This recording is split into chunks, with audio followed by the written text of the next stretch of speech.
오늘은 불확실한 내일에 대처하는 오늘의 확실이라는 제목으로 하나님의 말씀을 나누고자 합니다. 오늘은 종료주일입니다. 종료주일은 예수님께서 왕의 자격으로 예루살렘에 들어가신 것을 기억하고 기념하는 날이죠. 우리가 종료주일에 대한 말씀을 이미 많이 들어서 익히 잘 알고 있는 말씀이죠. 새삼 재론할 필요는 없습니다만은 오늘의 말씀을 조금 앞에 있는 문화와 연결해서 한번 생각해 보려고 합니다.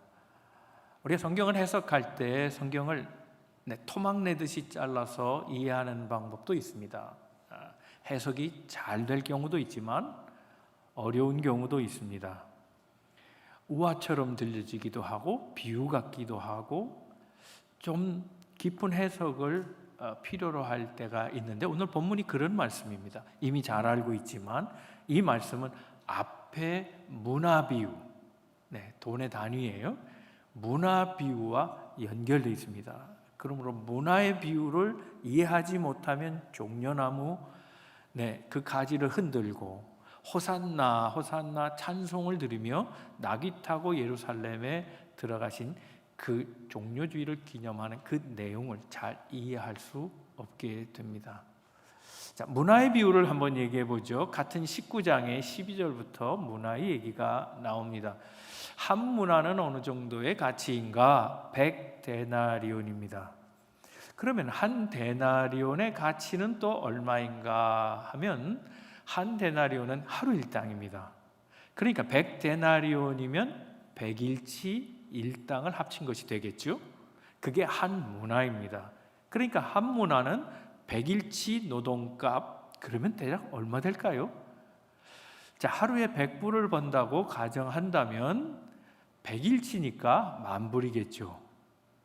10,000불을 요즘은 한국의 환율이 너무 안 좋은 것 같아요. 걱정이 많은데 요즘 같은 때는 달러를 갖고 있는 게 유리하겠죠. 그렇죠? 환율을 1,500원으로 계산한다면 한국식으로 계산하면 약 1,500만 원입니다. 그게 한 문화의 값입니다. 어떤 주인이 있었습니다. 영어 성경을 보면 너블이라 그랬습니다. 귀족입니다. 그런데 그는 장차 왕이 될 신분입니다. 그런데 사람들은 그 귀족을 왕으로 취급하지 않았습니다. 도리어 반대로 말하면서 나는 저 사람을 왕으로는 절대로 섬기지 않을 거야. 그렇게 장담하고 있었습니다. 그래서 그랬는지 몰라도 이 귀족은 자리를 피합니다.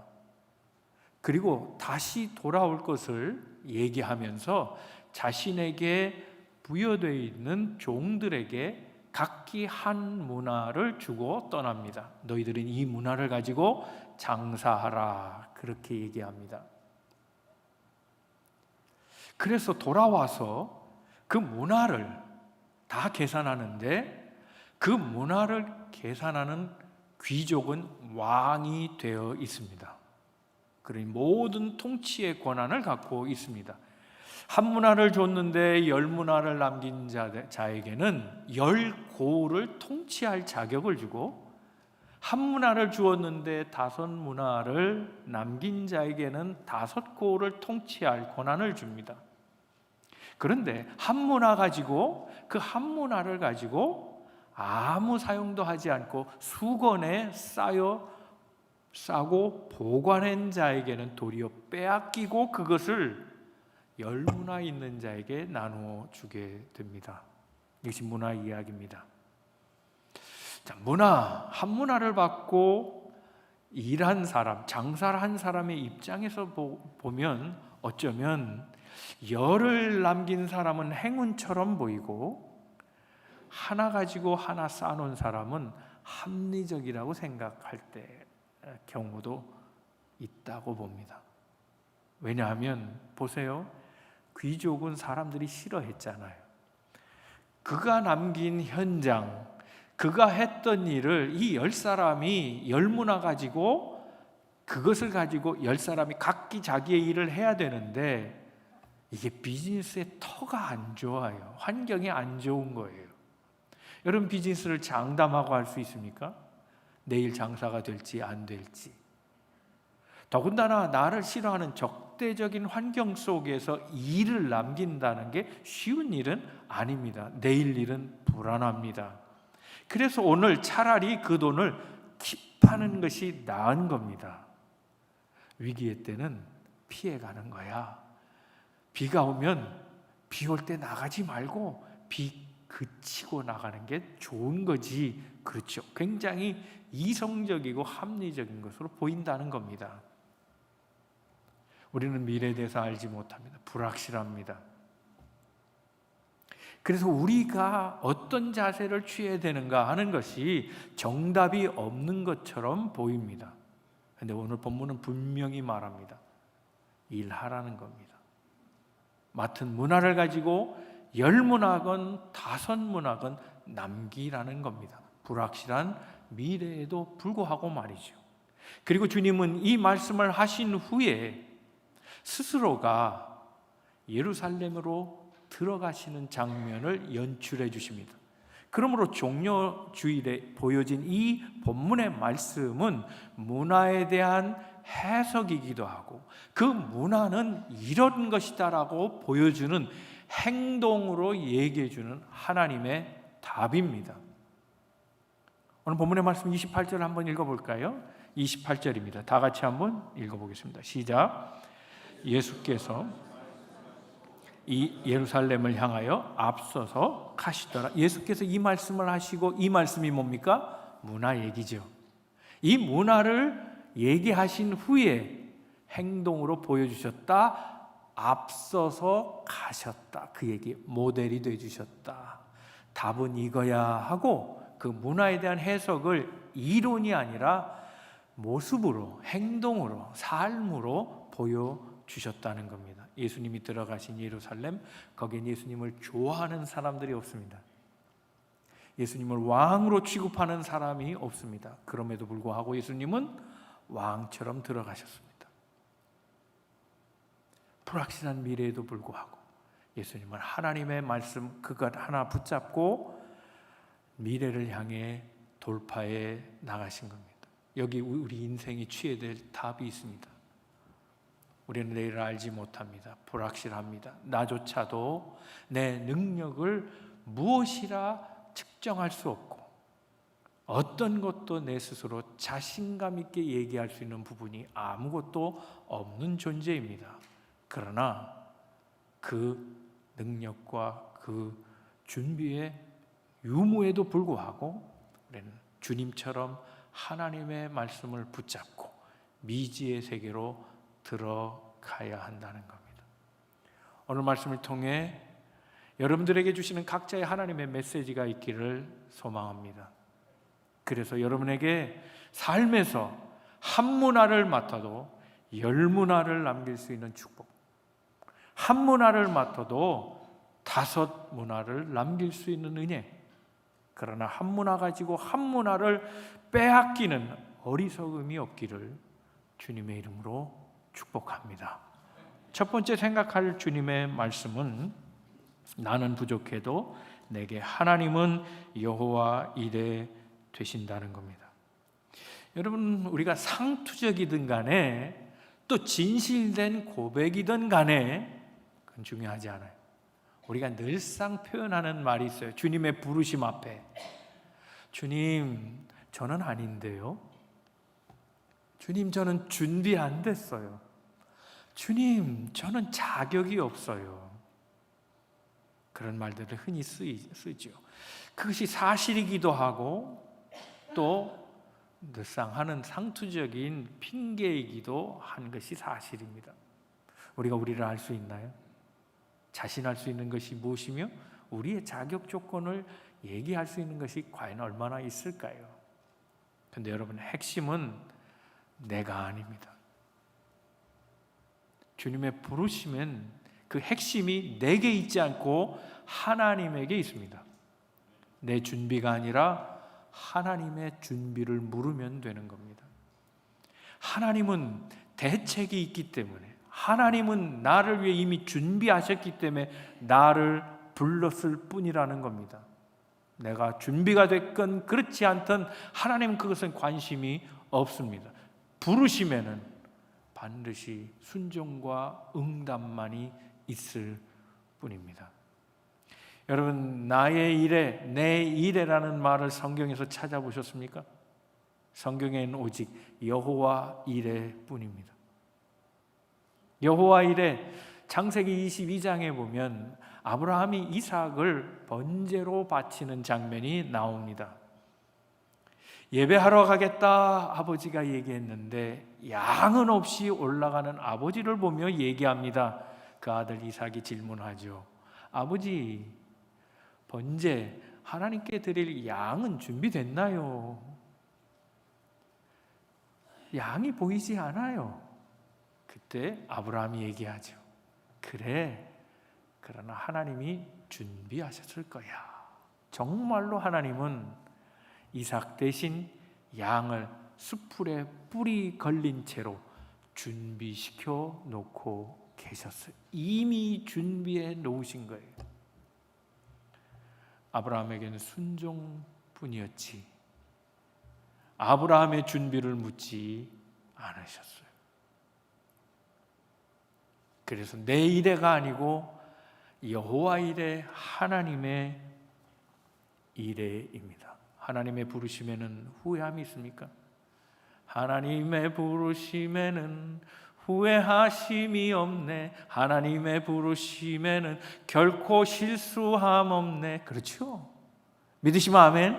하나님의 부르심에는 실수가 없습니다. 하나님이 준비되셨으면 되는 겁니다. 나는 못해요. 나는 안 돼요. 다른 사람 알아보세요. 나는 준비 안 됐습니다가 아닙니다. 하나님이 준비되셨기에 나를 부르신 것입니다. 오늘 본문의 말씀 30절 한번 같이 읽겠습니다. 시작. 이르시되 너희는 맞은편 마을로 가라. 그리로 들어가면 아직 아무도 타보지 않은 나귀 새끼가 매어 있는 것을 보리니 풀어 끌고 오라. 아직 아무도 타지 않은 나귀 새끼, 준비되지 않았다는 거예요. 더 자라야 돼요. 큰 나귀가 돼야 되죠. 다 자란 나귀여야 쓰는 거죠. 나귀 새끼예요. 준비 안 됐어요. 묶여 있어요. 한 번도 써본 적이 없어요. 활동에 제약을 받아요. 아직 때가 아니기 때문에 그런 거예요. 그 중요하지 않아요. 주가 쓰시겠다. 끌고 오라는 거예요. 풀어서 매어 있는 그를 내게로 돌아오게 하라. 그러면 내가 쓰겠다라고 말씀하고 있습니다. 여러분, 한국의 운전면, 요즘은 그런 말이 있는지 몰라요. 이런 얘기하면 벌써 글쎄 꼰대처럼 보일지는 모르겠지만, 운전면허 갓 딴 사람들 뒤에다 붙이고 다니는 거 있죠. 초보 운전, 그렇죠? 그 말을 여러 버전이 많잖아요. 당신도 초보였을 때가 있다, 뭐 그런 거 있잖아요. 그렇죠? 생각해 보세요. 오늘을 살아본 사람이 있어요? 다 첫 경험이지. 나이가 10살이건 100살이건 관계없어요. 2026년 3월 29일 살아본 사람이 있어요? 없잖아요. 누가 알아요? 오늘 산 사람이 아무도 없는데 다 첫 경험인 거예요. 그러므로 하나님 앞에 핑계댈 일이 없습니다. 우리 모두가 다 하나님 앞에 오직 부르심에 응답하면 되는 겁니다. 고린도후서 4장 7절 말씀입니다. 다 같이 한 말씀 읽습니다. 시작. 우리가 이 보배를 질그릇에 가졌으니 이는 심히 큰 능력은 하나님께 있고 우리에게 있지 아니함을 알게 하려 하심이라. 우리 누구라고요? 질그릇이라는 거예요. 자격이 없다는 거예요. 연약한 존재, 부족한 존재, 쉽게 상처 입고 깨지는 존재, 완벽하지 않은 존재예요. 귀하지도 않은 존재예요. 그러나 그 그릇에 보배를 담았다는 거예요. 보배가 뭡니까? 심히 큰 하나님의 능력이 내 속에 있다는 거예요. 그거면 되지 않아요? 하나님이 나 빈그릇, 질그릇 같은 나를 사용하셔서 그의 능력을 부여주셔서 하나님의 능력이 나타나면 되는 거 아니냐 하는 거예요. 여러분 모세를 보세요. 모세는 하나님의 부르심 앞에 자격 없다 사양했어요. 나는 아이입니다. 말 못합니다 그랬죠. 모세가 다 좋은데 하나 준비된 자로서 좀 결격이 있어요. 그건 뭔가 하면 고집이 세요. 하나님이 모세만큼 설득한 사람이 없는 것 같아요. 못한다 그랬는데 하나님 또 찾아가서 하라. 못한다 그랬는데 또 가서 하라 하는 거예요. 사실 생각해 보세요. 모세가 한 일이 뭐가 있어요? 10가지 기적 같은 그 재앙, 하나님이 하신 일이지 모세가 한 일이겠어요? 홍해를 마른 길을 낸 것, 그래 그게 열어준 것, 그게 모세가 한 일이겠어요? 하나님이 하신 일이지. 반석에서 물이 나게 한 것, 광야길에도 물을 떨어지지 않도록 공급해 준 것, 그게 모세겠어요? 하나님이겠어요? 하나님이 하신 일이에요. 모세는 그저 순종하고 나갔을 뿐이에요. 거기에 하나님이 큰 능력으로 응답하셨다는 겁니다. 사랑하는 성도 여러분, 하나님의 능력은 예스하고 순종하는 자에게 나타나는 것을 기억하시고, 주의 부르심 앞에 누구든지 어느 때든지 즉각 응답하는 성도들 되시기를 주님의 이름으로 축복합니다. 아멘입니까? 아멘입니다. 아멘. 순종밖에 없어요. 자, 보세요. 누가복음 19장 오늘 본문의 말씀 31절에서 34절까지 말씀 함께 읽습니다. 시작. 만일 누가 너희에게 어찌하여 푸느냐 묻거든 말하기를 그가 쓰시겠다라 하시매, 보내심을 받은 자들이 가서 그 말씀대로 만난지라. 나귀 새끼를 풀 때에 그 임자들이 이르되 어찌하여 나귀 새끼를 푸느냐 대답하되 주께서 쓰시겠다 하고 그랬어요. 묶여있는 나귀 풀어오면 가만히 있을 주인이 어디 있어요? 그렇죠. 왜 내 나귀를 가져가? 그럴 때 이렇게 대답하라는 거예요. 주가 쓰시겠다 하라 그랬어요. 근데 주가 쓰시겠다 하는 말이 한글 번역이라면 그보다 조금 더 다른 번역이 있어요. 오늘 우리가 지금 써놓은 이 번역은, 여러분 스크린에 나타난 번역은 킹 제임스 버전이에요. 좀 말이 어려워요, 이 책. 그래서 이 현대인들이 읽기는 쉽지 않아요. NIV도 마찬가지인데요. 문장은 똑같은 말을 쓰는데 훨씬 더 간편하고 쉽게 됐어요. 성경은 읽기 쉬운 성경이 제일 좋은 성경이에요. 뭐라고 되어 있냐면 need라고 되어 있어요. The Lord needs it.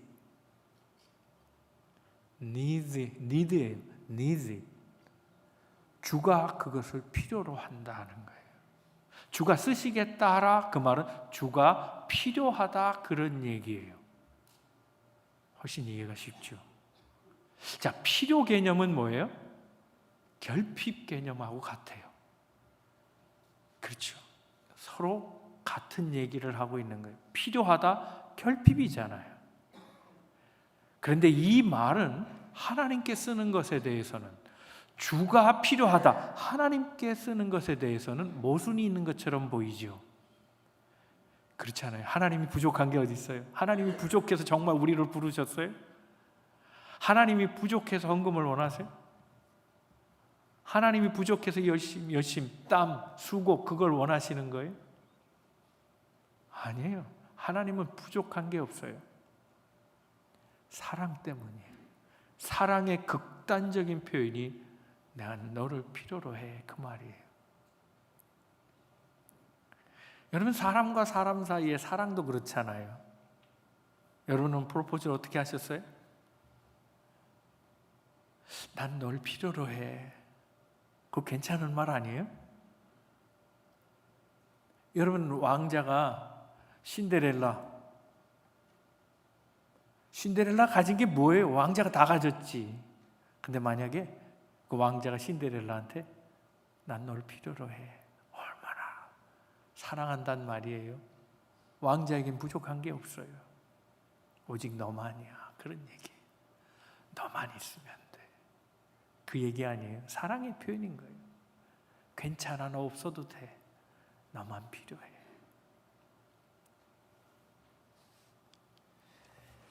여러분, 하나님이 우리를 보실 때 우리 자신은 완벽하지 않아요. 여러분, 사람도 그렇잖아요. 사람도 완벽한 사람이랑 살면 좋을 것 같죠? 살아보셨어요? 그런 사람하고? 완벽해서 사는 것처럼 보이는데 그런 사람하고 만약에 산다면 숨 못 쉬어요. 숨 못 쉬어. 똑똑해요, 사람은. 근데 뭔가 어설퍼. 저 사람 나 아니면 밥도 못 해 먹을 사람이야. 그때 사랑이 더 깊어지는 거예요. 그죠? 똑똑한데 아유, 입고 다니는 거 보면 이게 구질구질해.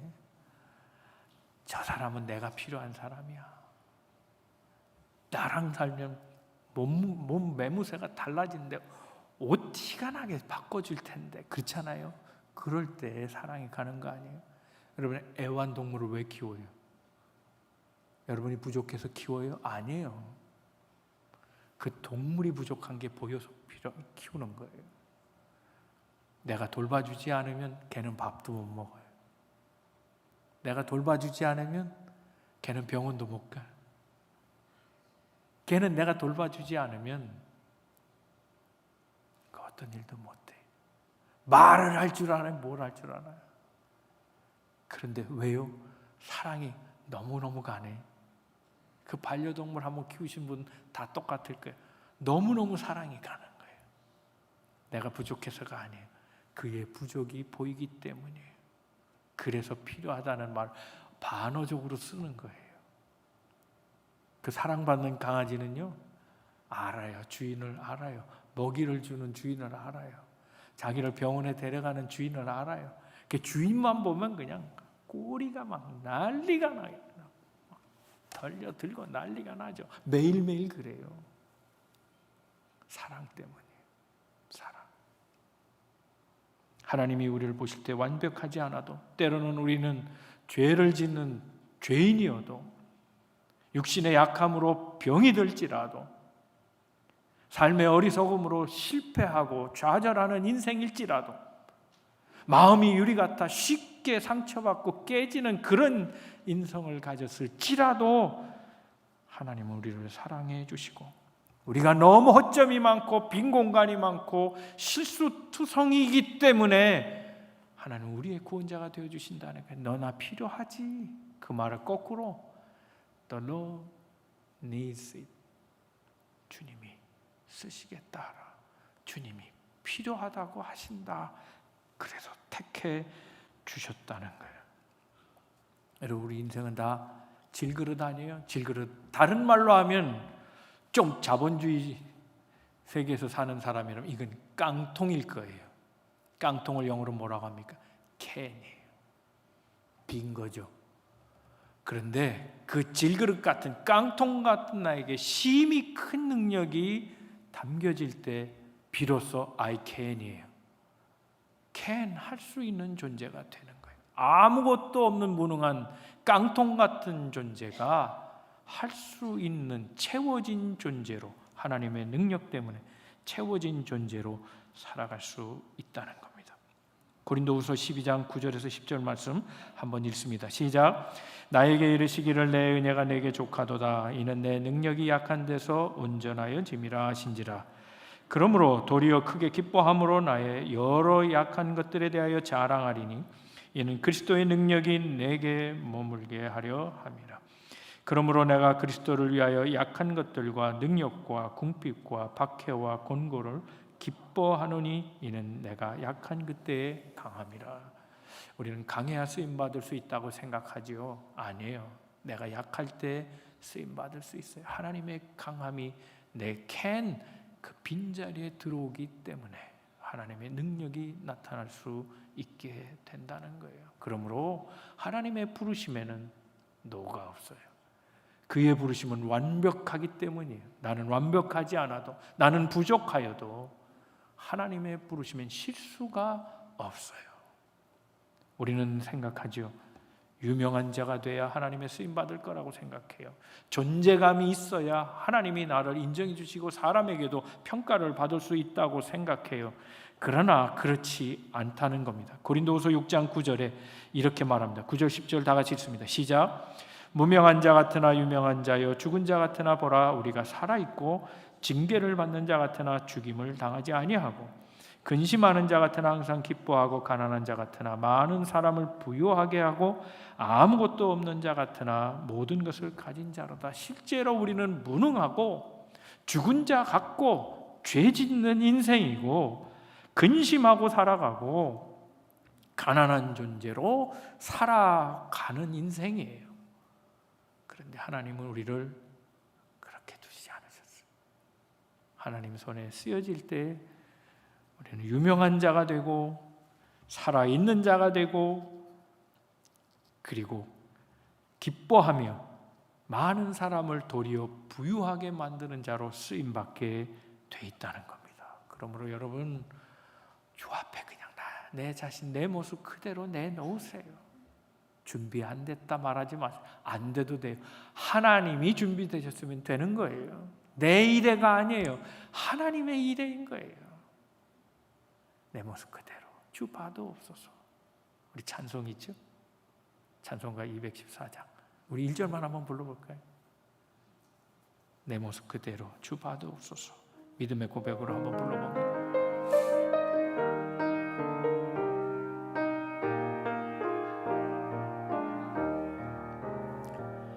나 주의 도움 받고자 주 예수님께 빕니다. 그 구원 허락하시사 날 받아 주소서. 내 모습 이대로 주 받아 주소서. 날 위해 돌아가신 주 날 받아 주소서. 내 모습 이대로 주 받아 주소서. 날 위해 돌아가신 주 날 받아 주소서. 하나님의 부르심에 응답하고 순종하는 성도들 되시기를 주님의 이름으로 축복합니다. 두 번째 부르심을 선택했다면 오늘을 견디고 지켜가는 것이 믿음의 태도인 것을 알아야 합니다. 오늘 본문의 말씀, 이 종려나무 주일에 행해진 이 일들은 이미 성경에서 구약에 예언된 이야기고, 예수님은 이 예언을 재현해 보셨습니다. 스가랴 9장 9절의 말씀입니다. 다 같이 읽겠습니다. 시작. 시온에 따라 크게 기뻐할지어다. 예루살렘에 따라 즐거이 부를지어다.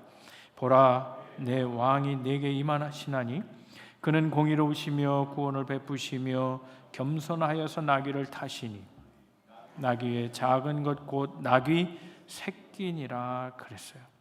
예수님께서 예루살렘에 왕으로 입성하시는데 그 모양이 조금은 초라해 보여요. 왜요? 왕은 말을 타야 되는데 우리 예수님이 그런 자격이 없으신가요? 말을 타실 정도는 되시지 않을까요? 그렇잖아요, 여러분. 김정은도 백마 타는데, 이만희도 백마 타는데, 백마 타고 다니더라고요, 그 사람들. 그런데 어찌 예수님이 말 탈 자격이 없겠어요? 그런데 나귀래요. 그것도 나귀 새끼래요. 여러분, 말은 다리가 길어요. 나귀는 쇼다리예요. 어렸대요. 아직 성장이 다 된 게 아니에요. 그죠? 근데 만약에 예수님이 키가 크셨다면 그 어린 나귀 타면 짜부돼요? 모양새 안 나요. 그런데 주님은 그럼에도 불구하고 굳이 나귀를 타셨다는 거예요. 어린 나귀를. 나귀 새끼라 그랬잖아요. 아주 작은 나귀를 타셨다는 볼품이 있어요, 없어요? 여러분, 세상 사람들은 왕은 말을 탄다는 생각이 고정관념처럼 머릿속에 있어요. 그렇다면 하나님의 말씀은 그 세상을 향해 그 생각을 충족시켜줘야 될 거 아니에요? 이해되는 얘기를 해야 예수님을 왕으로 섬기죠. 나귀 새끼를 탄 분을 어떻게 왕으로 모시겠어요, 세상이? 그러므로 우리는 이렇게 얘기할 수 있어요. 주님, 그거 옛날 얘기입니다. 스가랴 때 얘기입니다. 오늘 그 얘기는 좀 맞지 않는 것 같습니다.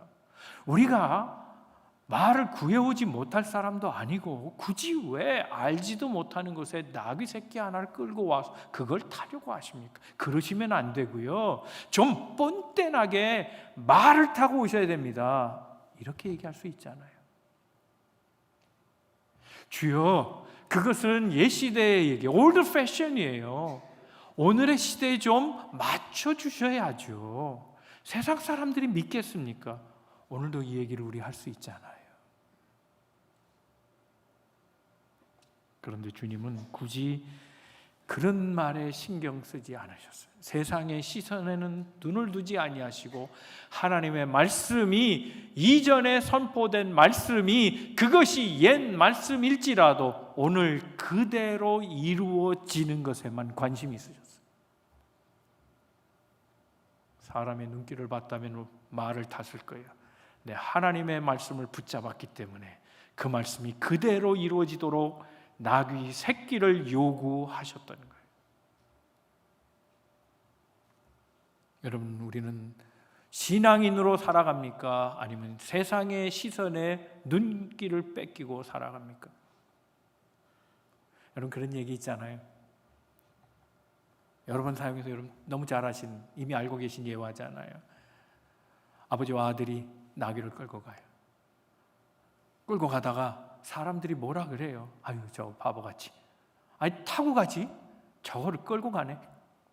그 말을 듣고 다음 마을에서 아버지가 올라탔어요. 그리고 가니까 사람들이 또 뭐라 그래요? 아우, 저 못된 자식 말이지. 늙은 애비. 아니구나, 거꾸로구나. 가끔 그래요, 제가. 저도 육자를 붙은 다음부터는 그런 것 같아요. 아버지가 타고 갈 때 뭐라 그래요? 아우, 저런 살 만큼 사는 사람이 말이야. 아니, 저 조그만 애를 태워야지 왜 지가 타고 있어? 그 말을 듣고 또 얼굴이 빨개졌어요. 아버지가 도로 내려고 아들을 태웠어요. 다른 마을로 지나갈 때 또 뭐라 그래요? 저런 불효자식, 늙은 애비는 걷게 하고 조그만 녀석이 올라타갖고. 그래서 둘이 어떻게 해요? 다음 말에 둘이서 나귀를 들어버렸어. 지들이 들고 간다. 왜요? 남의 시선에 의식하면 그렇다는 거예요. 세상의 편견과 세상의 생각에 휘둘리면 안 돼요. 나는 나로 사는 거고 신앙인은 신앙인으로 사는 거예요. 그리스도인은 그리스도인으로 사는 거예요. 말씀 붙잡고. 여러분, 그것을 보여주신 것이 하나님이에요. 출애굽기 3장에 보면 하나님이 자신을 가리켜서 이렇게 설명해요. 나는 나다라는 거예요. 나는 누가 아니에요. nobody 아니에요. somebody 아니에요. 나는 그냥 나인 거예요. I am that I am. I am who I am. 나는 그냥 나일 뿐이에요. 한번 읽어볼까요? 출애굽기 3장 14절의 말씀입니다. 다 같이 읽겠습니다. 시작. 하나님이 모세에게 이르시되 나는 스스로 있는 자니라. 또 이르시되 너는 이스라엘 자손에게 이같이 이르기를 스스로 있는 자가 나를 너희에게 보내셨다 하라 그랬어요. I am that I am. 하나님이 자신을 가리켜 자신을 설명하면 나의 이름은 나는 나다라는 거예요. 우리 신앙인은 신앙인인 거예요. 말씀 붙잡은 신앙인. 나는 나로 사는 거예요. 믿음을 가진 자로 사는 거예요. 말씀을 붙잡은 자로 살아간다는 거예요. 그래서 세상의 시선과 세상의 요구에 맞춰주는 것이 아닌 거예요. 마크 맨슨이요, 신경 끄기의 기술이라는 책을 썼어요. 한국어 번역은요 신경 끄기의 기술인데 영어로는 좀 입에 담기 좀 어려워요. 그 F자가 들어가는 여기 제목이에요. 본인이 그렇게 제목을 썼어요. 근데 이 신경 끄기의 기술이 내용이 간단하죠, 그죠? 남 신경 쓰지 말고 너로 살라는 거예요. 복음이죠. 그렇잖아요. 그게 출애굽기 3장 얘기잖아요. 너로 살라는 거예요. 왜 남 시선을 의식하고 살아가는 거예요? 그 챕터 7에 이런 말이 있어요. 견딜 수 있는 고통을 선택하라. 그리고 견디라. 왜 이렇게 바보같이 살아? 좀 똑똑하게 살아야지. 그러면 그리스도인을 못 살아요. 뭐 그렇게 힘들게 하니? 뭐 그렇게 뭐 돈도 내야 된다며 교회 다니면. 뭐 시간에 뭐 가정도 버리고 뭐 교회 나가서 뭐 그냥 정신 팔려서 한다며 집에 설거지 두고 뭐 왜 그렇게 사니? 그런 비난과 시선에 여러분은 어떻게 응답하세요? 신경 끄고 살아야 되는 거예요. 믿음을 가진 사람이 가는 신앙의 길은요 쉬운 길만 있는 거 아니잖아요. 우린 도리어 그것을 선택하고 사는 사람이에요. 그것을 선택했다면, 그 길을 걸어가기로 마음 먹었다면 고통을 선택하고 그것을 견디라는 거예요. 그게 믿음이라는 거예요. 견디는 게 믿음이에요. 하박국 2장 4절입니다. 다 같이 말씀을 읽습니다. 시작. 의인은 그의 믿음으로 말미암아 살리라. 그의 믿음이 뭐냐? 가로쳐놨죠? 이건 성경에 없는 말이에요. 믿음이라는 말이 에무나라는 히브리 말이에요. 이 에무나가 뭐냐? 견딘다는 거예요. 그게 믿음이라는 거예요. 세상의 시선이 어떻든. 도리어 믿음은 차라리 고통의 길을 선택하고 그 길을 끝까지 가도록 견뎌내는 것을 말하는 거예요. 여러분, 끝까지 가는 것이 쉬운가요? 어려워요. 여러분, 사람이 사람을 사랑할 때, 사람을 사랑한다는 말이 연애로 얘기해 보자고요. 연애. 여러분, 내 마음이 뜨거울 때 사람 고르면 실패해요. 이해가 되세요? 그걸 우린 뭐라 그래요? 콩깍지가 씌었다. 그 콩깍지가 벗겨진 다음에 사람을 봐야 돼요. 여러분들은 이제 그럴 일이 없지만 여러분 자녀들에게는 그걸 좀 알려주시면 좋겠어요. 뜨거울 때 사람 선택하면 실패할 가능성이 많아요. 차디찬 시간이 왔을 때, 쿨링 됐을 때, 그때도 사랑할 수 있는 사람이면 그 사람을 골라야 돼요. 그렇죠. 뜨거울 때 선택했기 때문에 문제가 생기면 끝나버려요. 우리 그런 말이 있어요. 배고플 때 시장 가지 말라는 거예요. 여러분 그런 경험해 보셨어요? 헤어 샴푸. 헤어 샴푸 사려고 코스코 갔는데 나올 때 그것만 사갖고 나와요? 10불짜리 하나 사갖고 나오냐고요? 안 되죠? 그렇죠? 배고플 때 시장 가면 안 되는 거예요. 과소비하게 돼 있어요. 뜨거울 때 사랑하면 안 되는 거예요. 차가울 때도 사랑할 수 있는 사람이 돼요. 인생을 살아가는데 그렇다는 얘기예요. 신앙인이 늘 복만 받고 사나요? 아닌 거예요. 여러분 기도마다 다 응답되면 기도 안 할 사람이 어디 있어요? 100만 원 주세요 그랬는데 하나님이 1억을 주셨어요. 기도 안 할 사람이 어디 있어요? 그런데 1억 주세요 그랬는데 10원도 안 줄 때 그때 견디는 거예요. 그게 믿음인 거예요.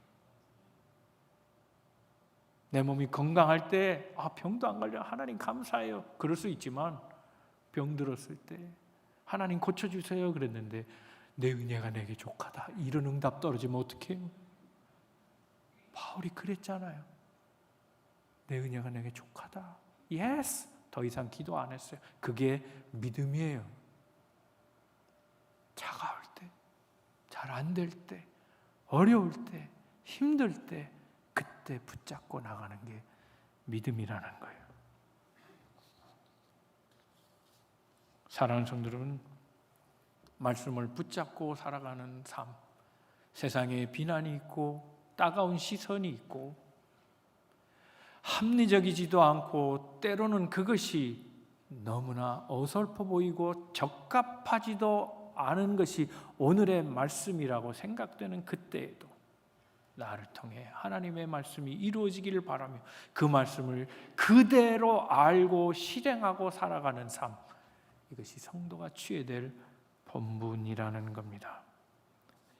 주님처럼 세상의 시선을 맞추지 않고 때로는 우스꽝스럽게 보일지라도 하나님의 예언된 말씀을 이루는 자로 말씀 그대로 나귀 타고 예루살렘으로 들어가셨던 주님을 본받아 우리도 말씀 그대로 살아가는 복된 성도들 다 되시기를 주님의 이름으로 축복합니다. 세 번째, 신앙의 깊이가 좀 깊어졌으면 좋겠다는 생각을 해봅니다. 헌신과 찬송이 우리의 깊이를 더해간다는 사실입니다.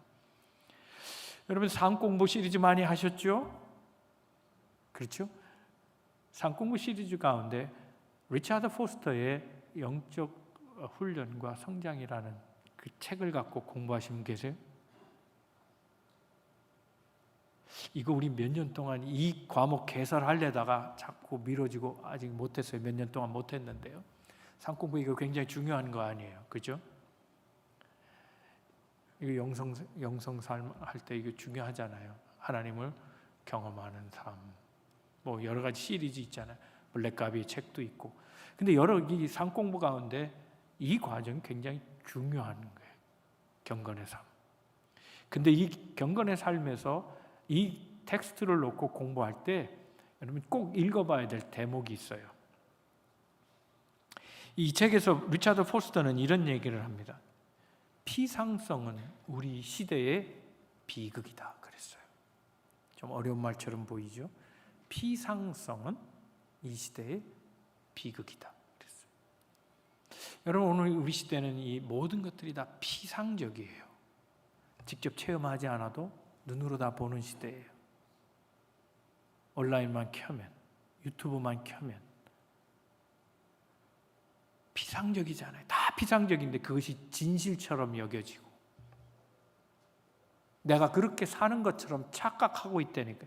실제로는 그렇게 하지 않으면서 머리로는 다 이미 지식으로 들어와 있어요. 헌신도 하지 않으면서 이미 내 머리에는 헌신의 마음이 다 채워져 있어요. 찬송하지도 않으면서 우린 듣고 다 그래요. 보면서 나는 찬송하는 사람이라고 착각하고 있어요. 이게 피상성이에요. 그것이 비극이라는 거예요. 오늘 본문의 말씀을 보면 예수께서 예루살렘으로 들어가실 때 나귀를 타는 장면에서 헌신하는 자가 나와요. 자기의 겉옷을 말 안장처럼 나귀의 안장을 만들어 타게 한 사람이 등장해. 이름은 몰라요. 유대인들에게 있어서 이 겉옷이라고 하는 것은 필수 아이템이에요. 재산이기도 해요. 그것이 낮에는 옷이에요. 근데 밤에는 이불이기도 해요. 이 겉옷은 속옷보다 엄청나게 비싸요. 그래서 가난한 자는 옷이 두 벌 있지 않아요. 한 벌 가지고 낮에는 옷처럼 밤에는 담요처럼 그렇게 쓴다고요. 그래서 율법에도 기록되어 있어요. 낮에, 하루 중에 낮에 옷을 저당 잡았다면 밤에 돌려주라는 거예요. 왜요? 자야 되니까. 안 그러면 죽으니까. 얼어 죽잖아요. 그러니까 밤에는 옷을 돌려주라고 돼 있어요. 그런데 자기의 재산과 같고 자기 삶의 필수적인 아이템, 이것을 주님께 드린 거예요. 말 안장, 나귀의 안장으로 공개한 거죠. 내놓은 거예요. 이게 헌신이죠. 좀 과도해 보이지 않아요? 조그마한 헝겊대기 넣으면 안 되겠어요? 내 걸 전체를 다 드린 거예요. 과도한 헌신. 거기에서 신앙의 깊이가 있어요. 그것을 피상적으로 누가 저렇게 나귀의 안장으로 겉옷을 얹어 놓았다를 본 사람하고 내 것을 들여서 나귀의 안장으로 주님께 바친 사람하고 감동이 같겠습니까? 다르겠습니까?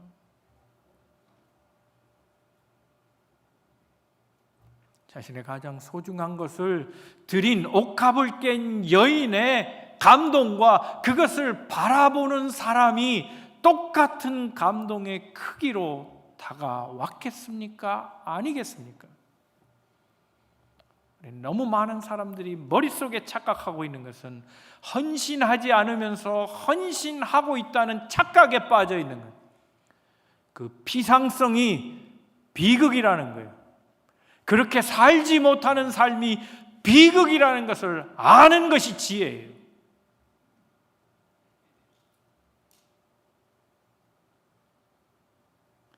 힘에 겨울 때 근육이 붙는 거 아니에요. 제가 늘 우스갯소리로 늘 주장하는 막 그런 거 아니에요. 설거지를 많이 한다고 근육이 생기는 게 아니에요. 이 근육이 세포가 터질 것 같은 그런 힘을 가할 때 근육이 만들어지는 거예요. 과도한 것이 아니라 나를 살리는 것이에요. 내 영혼을 살리는 길이고 내 삶의 깊이가 만들어지는 거예요. 뿌리 깊은 나무는 가말에 안이 날세. 네, 가뭄이 와도 견뎌내는 거예요. 그 뿌리는 언제 생기느냐? 더 많은 충성과 더 많은 헌신, 때로는 과도하다고 여겨지는 그 헌신을 통해서 신앙의 뿌리가 조금씩 나도 알지 못하는 사이에, 그래서 소위 믿음의 근육질을 가진 사람이 돼가는 거예요. 또 하나 있죠? 찬송이에요. 본문엔 두 가지가 나타났기 때문에 두 것만 얘기하는 거예요. 예수님께서 나귀 타고 들어가실 때 군중들이 호산나 호산나 했다는 거 찬송이죠. 구원자 우리를 구원하실 분입니다. 찬송하며 갔다는 거예요. 찬송을 부른 사람과 멀리서 찬송을 부르는 것을 본 사람하고 그 감동이 같겠어요? 다르겠어요? 저는 매주일 경험하는 거지만 우리 찬양팀의 찬양 너무 은혜로워요. 찬양대의 찬양이 너무 은혜로워요. 매일매일 찬송하는 사람들의 찬송을 듣는 것과 어쩌다 와서 찬송하는 사람하고는 감동이 달라요. 젖어 있는 사람과 푸석푸석한 사람이 같을 리가 없어요. 매일의 생활에서 찬송하는 사람과 매일의 삶에서 찬송을 잊고 산 사람이 어느 날 갑자기 부르는 찬송은 다르다는 얘기예요. 무엇에 달라요? 깊이가 달라요. 매일매일 찬송하는 사람은 몰라요. 그러나 그의 영혼의 뿌리는 점점 더 깊어지고 있다는 사실은 부인할 수 없어요. 찬송하는 인생이 돼야 한다는 거예요. 내가 찬송하는 사람이냐 아니냐 할 수 있는 것은 뭐냐면 찬송을 또 한 번 부르면 알아요. 제가 중고등학교 시절에 말씀드린 것 같은데 우리 아버지는 가정 예배 드릴 때마다요, 저는 너무 싫었어요. 지금 목사이지만 아주 창피하게 얘기하는 거예요. 우리 아버지 찬송하는 건 너무 싫었어요. 왜 싫었는가 하면 1, 2, 3절 끝나면 다시 불러요. 너무 싫은 거예요. 빨리 끝내지. 한 곡으로 끝나느냐? 다른 찬송을 또 불러요. 또 부르면 또 1, 2, 3절 부르고 끝나느냐? 아니에요. 한 번 또 불러요. 어떤 때는 또 부른 다음에 도돌이표에서 후렴을 또 불러요. 미치겠는 거예요. 찬송 생활이 없는 사람은 한 번 더 부르면 짜증이 나요. 왜 또 불러? 아니, 찬송을 왜 후렴부터 시작하는 거야? 앞부터 시작해야 정상이지. 말이 많아. 어떻게 부르든 찬송만 나오면 감동이에요. 영혼의 떨림이 있어요. 성령의 체험이 있어요. 하나님이 좋아. 세상에 근심과 염려 다 날아가는 것 같고 불안했던 내 영혼이 잠잠해지며 하나님을 우러르게 돼요. 어떤 찬송이든지 시작되면 마음의 준비가 되고 자연스럽게 흘러나오고 감동이 있어요. 이게 찬송을 통해 영성의 뿌리가 내려간 사람인 거예요. 사랑하는 성도 여러분, 오늘 종료주일은 단순하지 않아요. 열무나 한 사람의 한 사람에게 다 하나씩 주었어요. 그리고 주인은 떠났어요. 언제 올지 몰라요. 그런데 그 불안한 미래에도 확신을 가지고 일한 한 문화로 열 문화를 남긴 자가 있고 다섯 문화를 남긴 자가 있고 그래서 10고을을 지배하고 한 고을을 5고을을 지배한 자가 있어요. 그런데 내일이 불안하다고 오늘 자신의 능력을 아무것도 사용하지 아니하고 그저 간직만 하고 있다. 빼앗긴 슬픈 인생도 있다는 사실을 기억해야 합니다. 이게 종려나무의 얘기예요. 주님은 지금 자신 스스로가 모델이 되어주셔서 인생은 그렇게 사는 게 아니야. 예루살렘엔 고난이 있다는 거 알아. 내일은 나도 모르지만 그러나 하나님의 말씀을 내가 붙잡고 나는 예루살렘으로 간다. 세상의 시선을 의지하지 말라. 낙이면 어떻고 말이면 어떠냐? 나는 주님이 말씀하신 대로 낙이 타고 가련다. 말씀을 붙잡고 그래서 그 고난의 현장, 내 고통을 선택하고 그것을 견뎌낸 믿음의 본을 보여준 주님의 삶의 메시지가 오늘 종려주일에 받는 하나님의 말씀인 거예요. 사랑하는 성도 여러분, 주의 부르심에 응답하세요. 하나님의 선택에는 후회함이 없어요. 실수가 없어요. 내 이래를 얘기하지 마세요. 하나님의 이래일 뿐이에요. 이제 공동회의 이번에 결정하고 다음 주 투표할지 몰라요. 주의 일을 맡깁니다 했을 때 못합니다 하지 마세요. 당신의 이래가 중요한 게 아니에요. 하나님이 부르셨다면 실패가 없는 거예요. 예스 하시면 되는 거예요. 못한다 하지 마세요. 아니라 하지 마세요. 누가 당신이 준비된 거 물어봤어요? 하나님이 준비되셨다는데 질그릇이어도 돼요. 심히 큰 능력, 깡통 같은 내 존재에도 하나님이 채우시면 캔이에요. 할 수 있는 거예요. 남의 시선 의심하지 마세요. 우리는 우리로 사는 거예요. 신앙인은 신앙으로 사는 거예요. 말씀을 갖고 사는 거예요. 다른 이유가 없어요. 낙이면 어때요? 믿음 갖고 나아가세요. 그리고 주를 따르며 신앙이 깊어지세요. 뿌리를 깊게 내리세요. 어떻게 뿌리를 내릴 수 있습니까?